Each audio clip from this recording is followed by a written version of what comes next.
Hi guys, my name is Celeste and I did my first long race. I did the 21 milers at the Big Sur and I wanted to talk about my experience. I also wrote something at the end of my race that I'm going to share here. I didn't really share it on my Instagram because I like to keep a lot of things that are sacred to me in between me and people who care. And 21 miles is a big accomplishment for me. It is the first long race I've ever done in my life. I'm scared to do a marathon, but I kind of want to do it before I turn 25. So yeah, I'm going to read to you guys what I wrote after my race and all the sentiments I was feeling. I did 21 miles at the Big Sur, and at first I didn't feel anything. Not any pride, not any happiness, nothing. I had the most arduous time understanding why everyone around me were telling me they were proud of me. Remembering every stop with water and snacks. Just me, too scared to stop, hearing, "Let's go, Celeste." I stopped once for the restroom and ate one strawberry. I was so scared to stop because I had set intentions to finish this race in under 4 hours. Scared because my body doesn't know anything past 13 miles. It ran multiple races with an empty stomach and sips of water whenever my throat dried up. Scared of my body asking for any type of rest. I reached the finish line with tears attempting to showcase itself. I didn't want to cry in front of all the people looking at me. I wasn't sure if I was overwhelmed from having ran 21 miles or because my hip and knee were exclaiming in pain. I didn't take many pictures and left it for something only my eyes were meant to appreciate and witness. The ocean cheered me on as the waves hit synchronized to my shoes hitting the ground. Not sure what finishing would look like or feel like. But now, as I hand my second to last medal to fill my display, I did start to cry. Not understanding how pride wasn't the first emotion on any of these races I've done, and then the feeling of pride I couldn't feel right after due to the pain I was feeling at the end of my 21 miles. My 21 miler at the Big Sur will forever stay in my heart, tucked away safely so I can cry from the pride and happiness I feel for accomplishing yet another goal. I wrote that after my race because at the time all I could feel was how crappy the race felt. So when I got to California in Monterey and San Francisco, I wasn't expecting cold weather. It was pretty chilly. It was like winter transitioning to spring in Atlanta or Georgia because that's where I live. And it had already hit the summer seasons in Georgia, so when we got there, it was disappointing to not even go to the beach on our visit or to feel the sun beaming on my skin, which is what I wanted so badly. So the day of the race, it was raining in the morning, and the rain was already ruining the morning for me because the ground was wet and I didn't want to stretch and then splatter mud all over me. But obviously I did exercise and I did warm up, but it just sucked. And it was fine. I used the restroom before, and we waited for it to start, which was around a 2-hour wait, I believe, because we had to take the buses and then we waited for the race to start. Another thing that sucked was that I actually did not listen to music at all during my race. I had these headphones that my boyfriend let me borrow, and they kept falling out my ear because they were too big, and I didn't test it out the day before or anything. I just trusted that they would work out. But also it was raining a lot, so it probably wasn't the best idea anyways. And so I won't lie, the first 10 miles running, it was uphill. It was green and grassy, just like a regular race that I've ran before, and nothing was out of the ordinary of what I ran, because I'm so used to running at Stone Mountain and just anywhere in Georgia, and the grass, the greenery is normal for me. So the first 10 miles, I was like, I shouldn't have any issues. I've ran a full 10 miles without like stopping, without needing breaks, whatever, because I would run frequently. 10 miles was my long runs. And so I think that was pretty okay. I'm glad that the uphill portion and the greenery was set at the beginning of the race, because I feel like at the end I would have been so tired. So when I hit 10 miles, I started to feel exhausted. I had my Camelback and I did not drink water. I had 3 gels and some chew gums, like the chewies. And I remember they were handing out so many, and a part of me wanted to be greedy and take some, but I didn't, because I was like, I don't want to carry more on me, like everything feels heavy. And I kept wanting to take off my sweater because it was cold at the beginning, but it got really hot obviously when you start running, which I knew, and I know myself. I know that I personally don't even like to have a long sleeve on. I actually just had one for this race because like the weather was just kind of not the norm for me. And so after the first 10 miles, I didn't stop. Everyone was offering stuff. There was stops at every spot as well. So I feel like I didn't really need a Camelback because there was water at every stop. So I feel like the Camelback kind of weighed me down because it hurt my shoulders. But I know for next time that I probably don't really need a Camelback. I probably would have been fine with the elastic pouches. But yeah, and I know I didn't stop. I told myself I'll stop at 10 miles to use the restroom if I need to. And then 10 miles came and I'm like, I'll stop at 13 because that's like more than halfway there. I did not stop. And then when I hit 15 miles, mind you as well, like it was raining the entire time and that sucked for me. That's what made the experience really bad, and I'm trying to be realistic. Like it made it, I didn't like it. Like I did not like the rain at all, but it was okay when it stopped raining as much. But the second portion, I kind of split it up in my head, like, oh, the first 10 miles and then the last 11. Honestly, I told myself I wanted to finish it in under 4 hours, or 4 hours and 30 minutes. But then I saw that I could maybe do it in under 4 hours. So I started to keep that intention in my head. So at 15 miles, I finally used the restroom and I'm like, okay, 1 hour to go. You got this. You can do this. It's 3 5Ks or whatever. And the second portion was really pretty. The second portion, I started to see more of the ocean, more of the waves, just the beach. And I was just thinking about how unfortunate it was to not be able to go on in the water because of how cold it was for me. And I just enjoyed it and soaked it in, like my head. I was just like, oh, I love it. It's so beautiful. I'm like, I really want to come back when I can really enjoy it, because again, I wanted to enjoy it in the hotter seasons. Like I just was not feeling the cold and then the ocean. And I just kind of was feeling depressed from the Georgia winter, that I was like, I just want to see the sun beam on my skin. And the experience I had for my 21 milers was like hot sports bra, sunscreen, like just heat and like a tan afterwards. And that was not what happened. But I mean, at the end of the day, the second portion was really beautiful, but I was able to complete the next 5, like 10 miles to 15 miles pretty okay. I kept my pace, I kept running, and I didn't stop at all.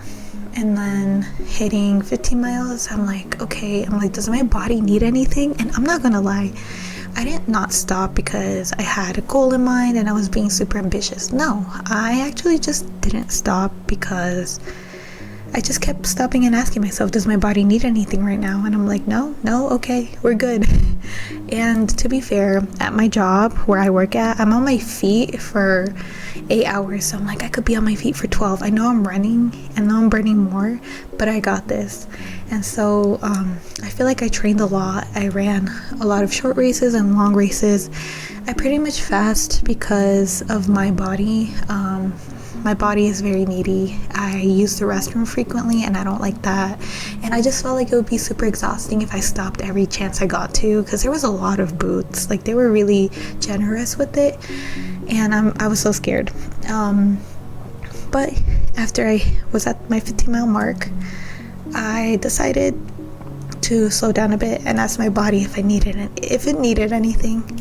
And honestly, I wanted something that I didn't need a discard of, something that I could chew well, because when they gave me chewies, I didn't want to like struggle opening it, and I didn't want to like worry about the cups of water. And like, I had my Camelback too, so I didn't stop for water. But there was these kids and they had all these strawberries. I'm like, oh, okay, I'm gonna grab one of these. Like, it was so good. It was such a sweet strawberry, and that's like the only thing I had, because I was like, I have 9 more miles to go and I don't feel like I can afford to stop, in the sense of like, I don't want to need to use the restroom. My body was feeling fine, just tired from running. I started to feel the aches on the soles of my feet, and it sucked. I had also phone called my boyfriend at 10 miles because I got bored, and then at 15 miles I just didn't know. I didn't know. Like, I didn't even know what was going on. I was like, what the hell is going on? I'm so tired. I don't even know what's going on anymore. And I remember like just zoning out 3 more miles in. So like, we were like at 18 miles, and I was like, I don't know what's going on. And I'm like, I need 3 more miles left. And I just, at 3 more miles, I grabbed my phone and I played music out loud. And I was playing like a lot of Jersey Club, a lot of like rap, just anything. Cause I'm like, I need the encouragement. And then It Girl from Aaliyah interlude started playing, and I'm like, yes, that bitch from ATL. And I'm just like, yes. And I was just trying to feel myself just towards the end. And when I looked at my time, I think I miscalculated, and the miscalculation sucked for me because I was ready and excited to stop running, and then it's like, nope, you got 1 more mile left. I was like, oh my gosh, I miscalculated, because my running app had deleted my entire run, and then I had to start it again. And so I thought my calculations were correct, and they weren't. And so I had 1 more mile left, and at that point I wanted to cry. I just felt tears overwhelming in my, like, bottling up in my eyes, and I'm like, I don't know why I'm feeling this way. I'm just like, oh, I'm so tired. And when I saw all the people at the end, I just wanted to cry. And I'm like, I don't know why I want to cry, but I held back on crying. And then when I crossed the finish line, I was like breathing heavy. I grabbed my medal, grabbed a cup of water, drank it, grabbed a cup of Noon. I think somebody asked me if I was okay, and I just like was so delirious. I was like, I don't know what's going on. And then some guy took a picture of me, and then my boyfriend kept calling out my name, but I was so dizzy, like not dizzy, but I was so drowsy from like the experience that I walked out to get some food that they were giving out, and then I walked out the tents, and my boyfriend's like, wait, I was trying to get a picture of you over there. And I was like, I'm like, hold this, I need to sit down. And I just could not get up, and I was in excruciating pain on my left leg. It was so shot, like, I'm telling you, my left leg was fucked so bad. My knee couldn't bend, and I remember I sat down, and then I had to get back up so we could go to a car, and my boyfriend tried to help me, but like it just wasn't enough. But then this kind man came up and he's like, oh, here, let me hold your food. He's like, here, you have a shoulder as well if you need. I'm like, thank you, I do need it, because I just couldn't get up. Like, I didn't want to put all my body weight on my boyfriend because I know he's kind of weak, but when he came, I'm like, okay, this feels more balanced, it feels more on like leveled. And then I got up and went to the car, and when I tell you I was in so much pain, like just sitting in the car driving back home or to the Airbnb was painful. Like, it was painful getting up, and then just going to the Airbnb was painful. And when I tried to get up, I was crying because I just couldn't straighten my leg out. And then when we got home, I went to sleep. I fell asleep, I knocked out. I wanted to celebrate dinner so badly, but I was just in so much pain. And when we got to the car, the cold air hit my legs and I just started crying because it hurt so bad. It hurt so bad, and I just couldn't. But the experience was overall, okay, I said it was a 3 out of 10 on Instagram, but I think that was exaggerating. It wasn't that bad. It was beautiful. I'm just a tsundere, and I act like I don't feel more than what I let out, because a lot of things are special to me, and I know everyone else is in the sentiment, and I just feel like I don't want to talk about it, but here I am talking about it, because at the end of the day, it was a beautiful experience. It was an interesting and unique experience, and I'm sure that if I did it a second time, it would be its own experience as well. It was my second to last medal. Like, I've ran a lot of races, but I started like actually displaying my medals on the little medal case I have, and when I was putting it up, I just like wanted to cry. I'm like, oh my gosh, I literally had 3 medals when I first got this, and I look back and I'm like, I wonder when I'll fill this up. And then just seeing how I did that, I was really proud of myself and really happy that I had set all these goals and I accomplished them. And literally a week after that, I did my tacos and tequila 5K. I don't even know how. I thought my leg would still be dead, and I'm about to do the woman's 4-miler this weekend, so I'm always gonna run. I know I have a lot of hobbies and I post a lot. Like, I junk journal, I love to sing, I love to songwrite, I love to run, I do aerial silks, but at the end of the day, like, I hold everything I do dearly to my heart, and I chose YouTube to be the outlet where I express that, because I just feel like YouTube really recommends to what you like to watch, and I feel like the people who do watch do care. Like, I have gotten some mean comments and mean people, but you know, like, at the end of the day, like, they're the ones wasting their time being hateful and negative and just, you know, like, degrading for no reason.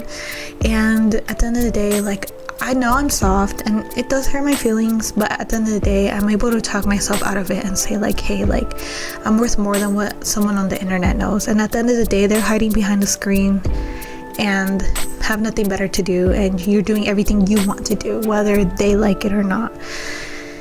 And I know that that's like a small portion over the overwhelming, like, people who do leave comments and are nice and are sweet and you know, aren't harassing me, but at the end of the day, I thank you guys so much for tuning in to me talking about my experience at the Big Sur, and I hope this motivates people to go out and run that race, do what you want to do, run your first long run, start a YouTube channel, do anything you want to do, literally, because you're not going to accomplish anything dreaming about it. Although dreaming is nice, the initial idea is nice, but not having any action also will keep you from living, essentially. And that's how I see it. Like, oh, negative comments? Okay, well, I'm living, and you're doing what? Leaving comments? Okay. Or, you know, like, I was thinking low-key that what I had written was kind of cringe, and what I had felt was kind of cringe, and I didn't want to talk about it because I didn't want to feel cringy. But obviously I looked back and I sat with myself and I'm like, it's not cringy, it's beautiful. But yeah, thank you guys so much for watching. I hope you guys like and subscribe, and talk about your experiences running too, because I love the running community. I just love hearing about people and their experience. But yeah, until next time.